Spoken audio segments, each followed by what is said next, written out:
Ika-124 na kabanata sa pagpapatuloy. Lumabas si Mara sa kanyang likuran na ikinagulat ng taga-Heavenly Marshal Sect na napatanong na sino daw siya. Napatingin na may pagkagulat nagtataka sina Light Blade at Darkness Blade sa ating bida at napasabi na ang mga yon ay na mabilis na lumipat ang eksena sa ating bida na mabilis niyang hinawakan si Lady Yeon at sinabi na junior sister. Na nagulat ito na makikita ang kanyang mata na bumalik sa kanyang sarili nang marinig niya ang boses ng ating bida. Na napalingon siya sa ating bida na may pagkabiglang sinabi na senior brother. Habang hawak ng ating bida si Lady Yeon ay sinabi niya sa kanyang isip na ang kanyang junior sister daw ay malubhang sugatan sa buong katawan niya. Namatay na daw sana siya kung hindi dahil sa misteryosong enerhiyang ito. Dagdag pa niyang sinabi na nangangalit ang mga ngipin niya na patawad dahil sobrang nahuli ako. At kasalanan daw niya ito dahil iniwan daw niya siya mag-isa ng matagal. Maiyak-iyak na sinabi sa kanya ni Lady Yeon na ang sakit, parang winawasak ang buong katawan ko, sobrang masakit, senior brother. Niyakap siya ng ating bida at sinabi sa kanya na patawad. Patawarin mo ako. Sinabi sa kanya ni Lady Yeon habang yakap siya ng ating bida na sa kabila nito ayos lang. Dahil nagkita pa rin tayo ulit ng ganito. At pagkatapos ay sinabi niya sa ating bida na nanginginig ang katawan na umiiyak na sinabi niya na senior's brother. May pumapasok na namang bagay sa isip ko. At bago kita makalimutan, gusto kong sabihin ito. Na lumuluhang makikita si Lady Yeon na sinabi sa kanya na mahal kita senior brother. Na medyo nagulat naman ang ating bida na natulala na nakatingin kay Lady Yeon na makikita pa ang kanyang mata na niisip noong una silang nagkita sa probinsya nila tinitingnan siya nito. At pagkatapos ay tumingin din sa kanya na may pawis sa pisngi. Lumiwanag ang mata ng ating bida.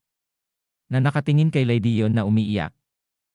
At muli na namang nablangko ang kanyang mata na tumingin sa kanyang unahan at sinabi na ang huling kristal. Na napasabi na lang ang ating bida habang papaalis si Seheon na junior sister. Mabilis na napagtanto ng ating bida na hindi niya siya kayang pigilan. At marahil ay mabuti na hindi niya ito pinigilan. At sinabi niya sa kanyang isip na siya daw ay nawala na naman sa kanyang pag-isip. Hinawakan na ni Lady Yeon ang huling kristal. Na naiinis na sinabi ng ating bida na junior sister. Kailangan mo ba talagang kunin yan? Sige, kung gayon, poprotektahan kita. Kahit na nangangahulugan ito ng pagsasakripisyo ng aking buhay, poprotektahan kita para makarating ka doon. Kinagat ni Wumuon ang kanyang mga labi bago tumayo ng tuwid at sinigaw na sinumang humadlang sa daan ng aking junior sister ay hindi makakataka sa aking espada. Na makikita si Darkness Blade na natasak ng isang taga-Heavenly Marshal Sect sa kanyang katawan ng sibat. At pagkatapos nun ay mabilis na sumugod ito sa ating bida na sinasabi na ikaw naligaw na insekto. Paano mo nagawang makialam bilang isang simpleng mababang antas na martial artist ng Murim? Sinabi ni Darkness Blade sa kanyang sarili habang nakahandusay sa sahig, butas ang katawan na buwisit. Ito na ba ang hangganan ko? Pakiusap Heavenly Lady. Madali lang iniwasan ng ating bida ang umatake sa kanya na may pagtataka. Na sinabi ng ating bida sa kanyang isip habang umiiwas sa atake na napakabagal daw niya. Gumagalaw daw ba siya ng mabagal ng sadya? Na makikita ang lalaki na nangangalit ang mga ngipin na sinabi pa ng ating bida sa isip na nagtatangkang pababain daw ba niya ang kanyang depensa. Sinabi pa ng ating bida na tumingin sa kanyang kalaban na kung hindi iyon ang kaso. Ang kidlat na nakita ko sa tanawin, nababago ba ako nito? Na winasiwas niya ang kanyang espada. Na agad nitong tinamaan ang kanyang kalaban na nagtalsikan ang dugo sa hangin.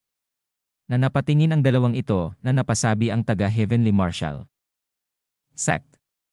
Na Kojil Musang. Na napasabi naman si Light Blade sa kanyang sarili na isang kamanghamanghang bilis at sword key. Habang nangyayari ang lahat ng ito, si Seheon ay lumutang sa ere habang mabilis na inaabsorb ang ki ng kristal.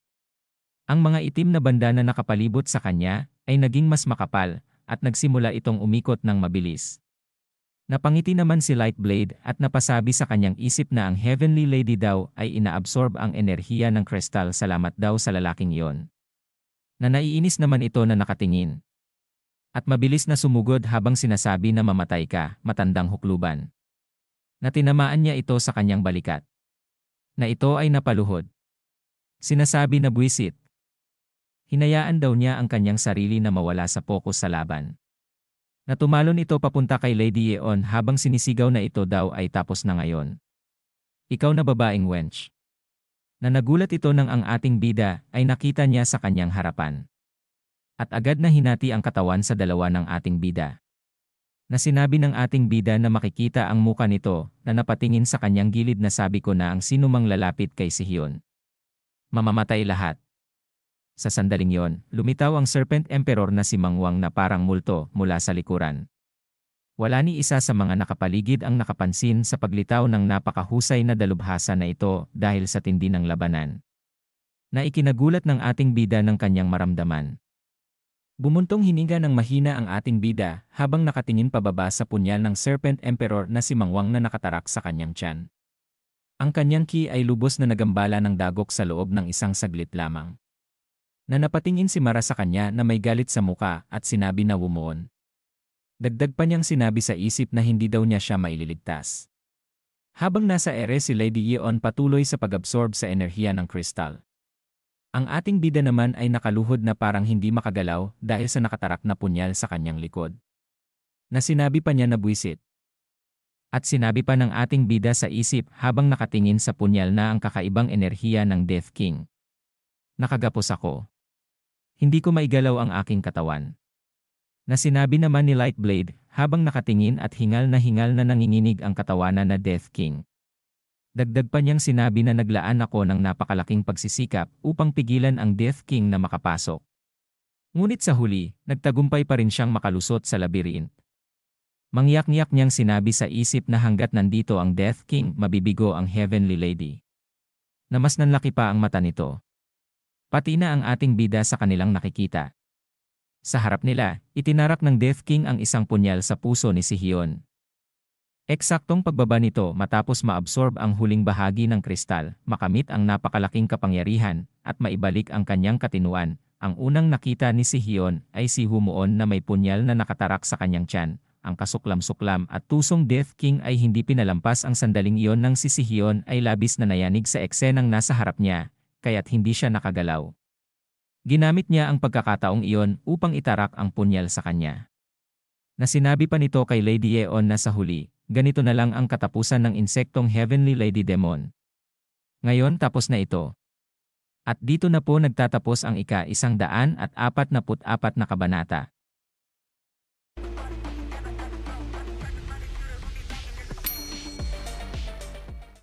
Ika-125 kabanata sa pagpapatuloy.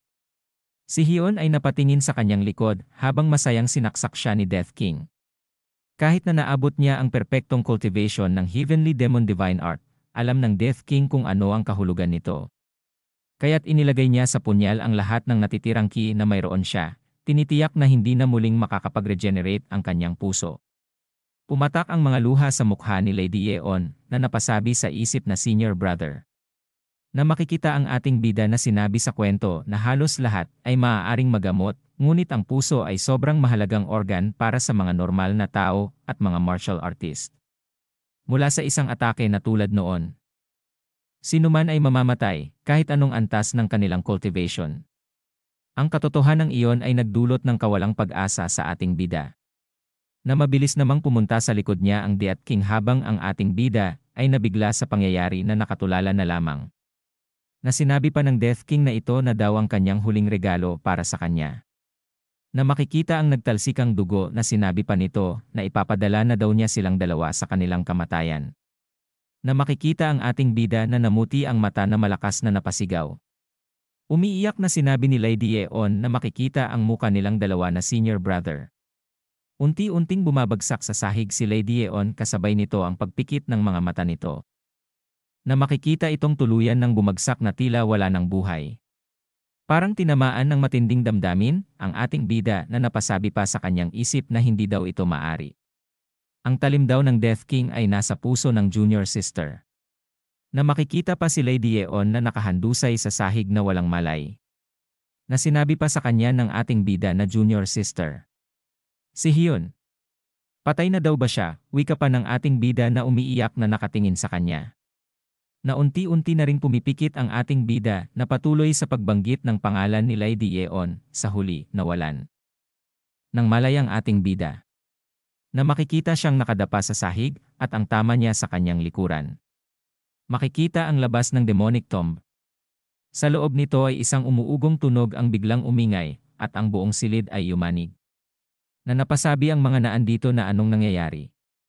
Ang heavenly demon tomb daw ay bumabagsak. Na makikita ang mga tipak ng mga bato ay nagbabagsakan.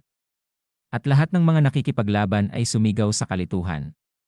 Na napasabi ang kinakalaban ni Mara na lintik. Bakit daw bigla na lang nagkaganito? Na biglang tinamaan ito ng isang malaking tipak na bato sa balikat. Na napasabi na buwisit. At ito ay sinamantala ni Mara at agad na sumugod habang sinasabi niya sa isip na ngayon na daw at wala na daw siyang ibang pagkakataon na gawin ito. Na mabilis niyang tinusok sa katawan ito. At mabilis siyang lumingon. Na nakita niya si Death King sa paanan ng ating bida na nakahandusay na nakangiti ng kakaiba. Nang makita ni Mara ang ating bida agad na bahala na nainis. Sinabi naman ni Death King na tumatawa na sira na ba ito? Tapos na rin naman. Wala nang makakaligtas kung bumagsak ang lugar na ito. At mabilis nitong tinadyakan ang lupa. At habang nasa area ay sinabi nito na mga bastardo ng Heavenly Demonic Cult. Mamatay kayo sa patibong na kayo rin ang naglagay.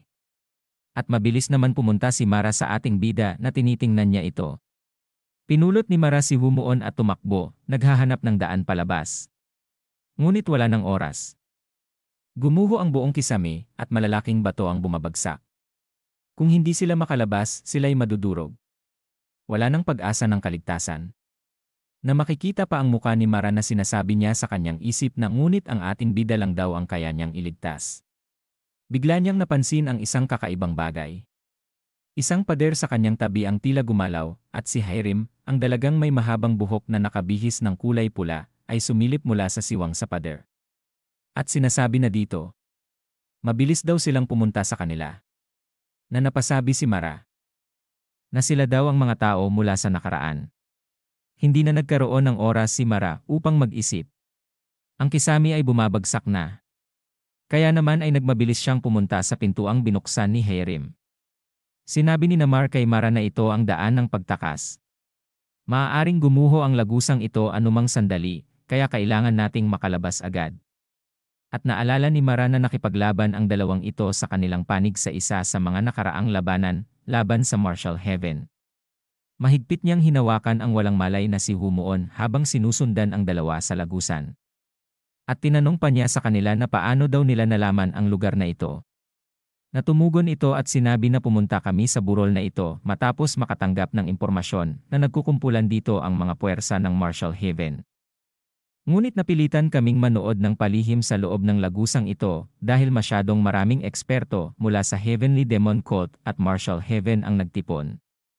Na napalingon si Hiram na sinabi kay Mara na wala kaming magawa kundi magtuon sa pagprotekta sa lihim na daanan.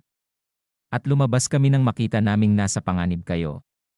Samantala, mahigpit lang na niyakap ni Mara si Humuon sa kanyang mga bisig. Kinagat niya ang kanyang labi, naiinis sa sarili niyang kawalan ng kakayahan. Na sinabi pa ni Mara na salamat. Ang ating bida daw ay kailangan niyang iligtas. Na napatingin sa kanya si Namar at sinabi na sige. May utang na loob din kami sa kanya.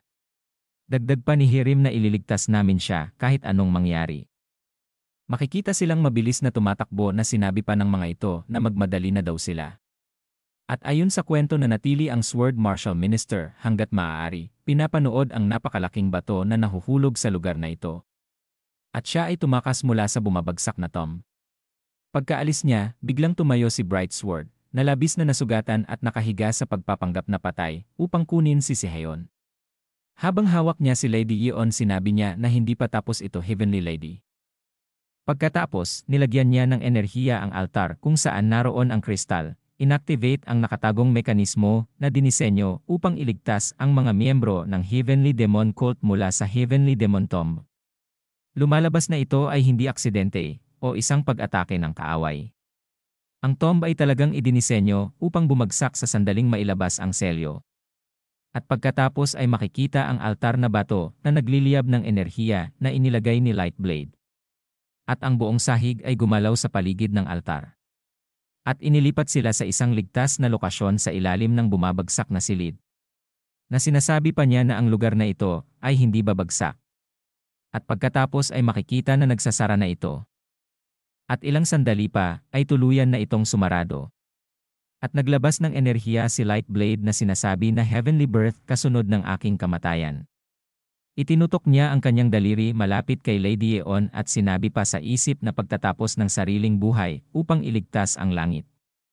Isa sa dalawang lihim na martial arts ng pamilya ng madilim na espada na patuloy na nagsisilbi sa makalangit na demonyo mula sa isang henerasyon patungo sa susunod. At isang puting likido ang tumutulo sa kanyang dulo ng daliri ang malapit ng pumatak. Sinabi pa nito na makikita ang muka niya na long live heavenly demon strength. Na sinabi pa niya na patawarin mo ako. Para sa hindi tamang pagpapakita ng respeto. Na pumatak na ang likido mula sa kanyang daliri na kulubot. At nang wala na siyang enerhiya na maipapadaloy.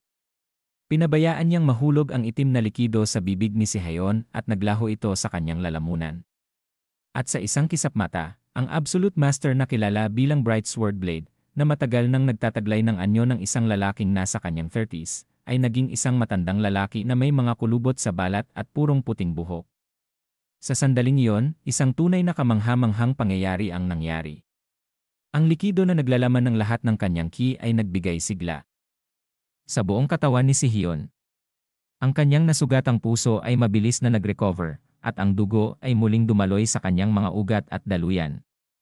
Dahan-dahan, ang kanyang dansyan, na unti-unting nawawala at nagiging seryado, ay muling nagtipon.